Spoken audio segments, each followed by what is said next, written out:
मुर्दाबाद मुर्दाबाद प्रशासन मुर्दाबाद मुर्दाबाद मुर्दाबाद मुर्दाबाद मुर्दाबाद मुर्दाबाद मुर्दाबाद मुर्दाबाद पुलिस प्रशासन मुर्दाबाद मुर्दाबाद मुर्दाबाद पुलिस प्रशासन मुर्दाबाद मुर्दाबाद मुर्दाबाद मुर्दाबाद मुर्दाबाद मुर्दाबाद। उन 5-7 आदमियों को जा करके वहाँ पे एसपी साहब को अपनी बात रखने के लिए भेजो और आरोपी गिरफ्तारी करने के लिए जल्द से जल्द मांग रखो। ऐसा ना हो कि मैं ले जाऊँ समाज कल्याण विभाग कौन है भीतर मिलेंगे से आए हाँ जी हमने छोटी जी हम लकड़ियाँ चुकने जा रहे थे जी ओड़े लकड़ियाँ चुकते चुकते पतले का सारा गाड़ देता था जी मारे चिंटू गाड़ देता अंदा जी हम ले गाड़ गुदे रहे हम तेरी लकड़ी नहीं चुक रहे तेरे खेत में नहीं बढ़ रही थी फिर जी उन्होंने बोला आप लकड़ी चुक रहे गाड़ क्या तक दे बोलिया मैं जी गाड़ देता जी हम कहने गाड़ ना दे जी उसने सीधा इलाके न सीधे डंडे मारे जी मार सारे ठीक है मार के हम ओड़े लौट के जी हमने कौन ठाक लिया कौन हमने नहीं पता जी से बात पा दी हमने ठीक है फिर हम जी चौकी माँ जी चौकी माँ के ने भी बताई नू बात होगी थी हमारे साथ में फिर उन्हें जी बिठा लिया जी बाप बेटन है धनबान जी फिर उन्होंने बोले भी धारा काम हो रहा था हम जाओ जी हमने फिर ये मेडिकल में लिया है जी क्यों चोट लग रही थी जी आसंकोच सारी बेगूस होती थी फिर जी बेगूस मेडिकल में लेके जी मेडिकल में जाके न 12 टाके तुम्हारे बूढ़ी का आए जी और 7 टाके मेरा आए है जी हाथ में फिर जी एक की MRI कटवाई जी हमने पता नहीं था किसकी MRI कटाई किसकी नहीं हमने पता तो था कौन जी हम गरीब मान के बिरा जी पढ़े लिखे तो सा कौन जी हम कितनी महिलाएं थी टोटल 5 महीने में जी हम किस तारीख की बात है कितने बजे 9 तारीख की बात है 5 महीने की 9 तारीख की शाम की 4:30 बजे की बात है जी अब क्या कार्रवाई की मांग करते हो कार्रवाई है जी हमने इंसाफ चाहिए जी ठीक है न्याय चाहिए जी हमने कई दिन हो गए जी हमने 2 महीने हो गए आन जान दे सब जगह जाए हमें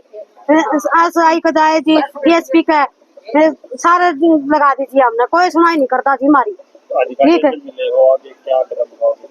आगे कदम ये जी फिर रोड पर चले जाएंगे जी अपना बच्चा हमने मार देंगे जो यो इलाज है यो के इलाज है जी गरीब मानस तो मैं था कौन जी गरीब का फिर कि मैं तो इंसाफ मिलना चाहिए गरीब मानस ने जी ठीक। नमस्कार जी मेरा नाम प्रदीप है जी खरक से आए हैं खरक कला से ये भिवानी के पास में मैटर है जी लेडीजों का चोट मारा जमींदार ने जी खरक कला का जमींदार है श्रवण जाति से बनिया का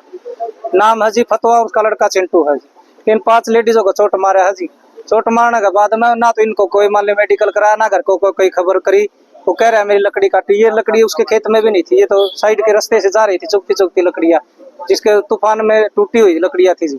फिर जी मैं मेरे को किसी ने बताया 8 बजे भाई इस तरह बात होगी मैं इन्हें लेके ना चौकी में गया तो चौकी इंचार्ज तक बताई इन बयान दिए ना वो वीडियो रिकॉर्ड कराया था चौकी इंचार्ज ने बाहर बैठ के तो इन वीडियो रिकॉर्ड कराया था दोनों ने जी बैठा लिया था इन बयान दिए जब इन दोनों ने उठा लिया था जी बयान दिए जब तो वो 5 मिनट बाद में छोड़ दिए थे फिर हम उसने लेके मैंने देखा भाई यार हमारा कोई मदद नहीं मिलेगी मैं इन्हें लेके सिविल अस्पताल में लिया बहनी इन 5 में अकेला लेके एडमिट करने के बाद में डॉक्टर ने देखा पर्ची बनवाई मैंने इनकी 5वां की पर्ची बनवाई इसका देखा वो बोले भाई इनके तो हल्की फुल्की चोट है मका जी इनका तो इलाज इनका भी तो होगा चोट तो लग रही है बोले इनका मैक्सिमम इलाज हो जाएगा भाई इंजेक्शन लगवा दूंगा टेबलेट वगैरह दवा दूंगा मका जी फिर इसका बोले इसका इलाज हो जाएगा जी बोले इसका केस करना हाँ मका जी केस कराएं फिर बोले इसका एक का इसमें 4वां नहीं इसमें 1 मैं कर दूंगा मका जी इनका चोट तो इनका भी लग रही है बोले ना भाई इनका हल्की फुल्की चोट है मका जी ठीक है जी पता था नहीं ज्ञान था नहीं तो 1 का करवा दिया जी 1 का इलाज होने के बाद में 9 तारीख ने इसमें चौकी में रुका दे दिया जी मारा खरक की चौकी में SI 11 तारीख न आई जी 9 तारीख के रुका दे 11 न आई 11 न आने के बाद में बयान लिया उसने मतलब मारा प्रति दवेश था जी इस तरह 2 मिनट में बयान लेके चली गई वो तो भाई मेरा एक चाचा है वो बोले मैडम जी इस तरह किस तरह व्यवहार कर रही हो आप बयान लेना है नूली तू भी चुप रहा मैं मेंटलिटी हूँ इस तरह बट गई उसने फिर वो चली गई 2 मिनट में बयान लेने के बाद में हमने फिर उस तक कुछ नहीं कही वो चली गई क्या कार्रवाई की मांग कार्रवाई मांग मारा न्याय मिलना चाहिए जी बाप बेटा को दोनों को गिरफ्तार नहीं हुआ जी ST एक्ट का मुकदमा होने के बाद में भी जी आज दी खुले फिर रही है मुझे मेरे परिवार को जान से मारने की धमकी भी दी जा रही है रास्ता भी रोका जा रहा है हमारा SP DSP के पास में आकर बार बार हम 10 से 12 बार चक्कर काट चुके हैं, हमारा कोई इंसाफ नहीं हुआ। आज ज्ञापन देने आए हैं जी, ये आज मेरे परिवार के हुए हैं इकट्ठे, आज परिवार के, कल गांव के होंगे, फिर पूरे समाज के होंगे,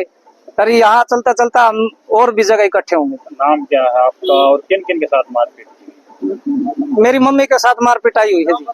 नाम है, उसका लड़का का नाम चिंटू है, उसका बाप का नाम फतवा है जी। और इस शकुंतला को और इन 5 सुदेश, नीता और ये सुदेश और ये सलमा, पूनम, इनको मार पिटाई करी है जी इनके साथ में। डीएसपी बता रहा है निर्दोष है। क्या नाम पर क्या का मामला क्या? मेरा नाम सुनील राज बामणिया है। आज हम भिवानी पहुंचे हैं। एक ये गांव खड़कराम जी का जो मामला है बड़ा वायरल हो रहा है। इसके अंदर एक बनिया समुदाय के व्यक्ति के द्वारा ये कुछ दलित परिवार की महिलाएं हैं, इनके साथ में बहुत अभद्रता के साथ में मारपीट की है और लगभग इसको 1 महीना गुजर चुका है। प्रशासन के द्वारा अभी तक कोई कार्रवाई जो है अमल में नहीं लाई गई है। प्रशासन हर बार कोई ना कोई बहाना बना करके गिरफ्तारी को टाल देता है। हम प्रशासन से कई बार जो है गुहार लगा चुके हैं, कई कंप्लेंट दे चुके हैं और जो हमने उसके अंदर कई अपील कर ली कि भाई इन लोगों की गिरफ्तारी की जाए। गिरफ्तारी के बाद में, क्योंकि SC/ST का मामला है, तुरंत गिरफ्तारी बढ़ती है, लेकिन अभी तक कानून की जो है, कानून पर कोई जू नहीं रेंग रही है। हम प्रशासन से अब दोबारा से एक अपील करना चाहते हैं, लास्ट एंड फाइनल, या तो हमारी जो है मांगे वो पूरी की जाए, तुरंत प्रभाव से जो आरोपी है उनको गिरफ्तार किया जाए, अदरवाइज हम एक बड़ी कॉल करने के लिए मजबूर हैं, बाध्य हो जाएंगे। और ऐसा ना हो कि भाई फिर प्रशासन के लिए लॉ एंड ऑर्डर की जो स्थिति है वो संभालनी औखी हो जाए, क्योंकि हम बर्दाश्त नहीं कर सकते कि जो इस प्रकार से प्रदेश भर के अंदर आए दिन एट्रोसिटी की जो घटनाएं हैं, जातीय उत्पीड़न की जो घटनाएं हैं वो निरंतर बढ़ती जा रही है, जिस वजह से प्रदेश के अंदर, पूरे दलित समाज के अंदर एक भय का माहौल बनता जा रहा है। हम सरकार को चेताना चाहते हैं कि भाई ये सरकार हमारे वोटों से ही बनी पड़ी है, हमारे वोटों से ही ये सरकार बनी थी और हम चाहें तो इसको दोबारा से गिरा भी सकते हैं और आने वाले कुछ समय के बाद में फिर आना है वोट लेने के लिए। तो अब ऐसा ना हो कि भाई हम अपना कोई मजबूत फैसला लें और सरकार को फिर कहीं ना कहीं पछताना पड़े। इसलिए हम सरकार को पहले ही चेता रहे हैं कि भाई या तो हमारी गुहार सुनी जाए और तुरंत प्रभाव से जो आरोपी हैं उनको गिरफ्तार किया जाए और एक ऐसा कानून प्रदेश के अंदर दलित के जो कष्ट निवारण कमेटी है वो गठित की जाए जिला वाइज, जिसके अंदर पूरे जिले के अंदर हमारे जो जितनी भी समस्याएं हैं हम वहाँ पर अपनी समस्याएं लेकर के जा सकें। क्योंकि आए दिन जिस प्रकार से घटनाएं घट रही हैं तो इससे कहीं ना कहीं जरूरत महसूस हो रही है कि भाई हर जिले के अंदर कोई ना कोई कमेटी गठित की जाए।